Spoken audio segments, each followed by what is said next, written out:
Nutrivore exists in between a diet and an anti-diet. This is part of the Nutrivore Day-to-Day series, and before I talk about the broad eating patterns that increase nutrient intake, I thought it was important to talk a little bit about why Nutrivore has a permissive dietary structure rather than a restrictive one. The goal is sustainable nutrition, increasing diet quality in a way that you can just do for the rest of your life. It's easy to maintain those eating patterns. And that's because higher diet quality needs to be a consistent feature of your life in order for it to do its job of improving your health over the long term, reducing risk of chronic health problems in the future. So Nutrivore as a dietary philosophy both draws on nutritional sciences to inform our day-to-day choices. This food has this many nutrients that I need in order to have whatever effect, but also the psychology of dieting.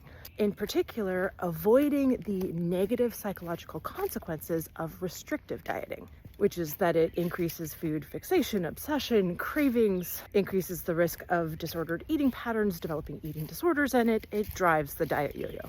So a key feature of Nutrivore is that no food is off the table, unless you have medical, religious, or ideological reasons for avoiding that food. So how do you improve diet quality and still consume ultra-processed foods, for example? Still have dessert, maybe every day. It's actually pretty easy to meet our nutritional needs from the foods we eat while staying within our caloric requirements when most of our food choices are centered around supplying our bodies with the nutrition it needs. And we're choosing a wide variety of whole foods and incorporating all of those foods that are nutritionally distinct. They have something important to offer us that we can't get easily from other foods. And it doesn't mean that those nutrition-centered food choices needs to feel hard. We can still prepare those foods in ways that are delicious to us. But I want to distinguish them from foods that we choose for just the pure joy of it, because they're comfort foods, they're cultural, traditional foods for us. When we're intentional to incorporate what I call quality of life foods, we don't feel deprived. Suddenly, all of those nutrition-focused choices don't require as much energy or dedication.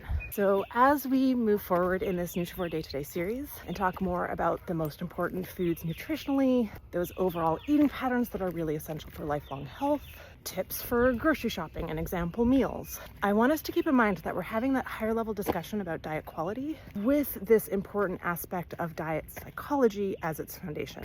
That we are crafting a higher quality diet using foods that are accessible, affordable, and tasty to us. Because while the primary goal of Nutrivore is to get all of the nutrients our bodies need from the foods we eat, equally as important is to do so in a way that gets us off the diet roller coaster.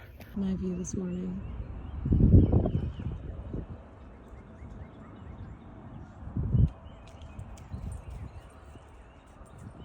Hey Soka, can you come here please?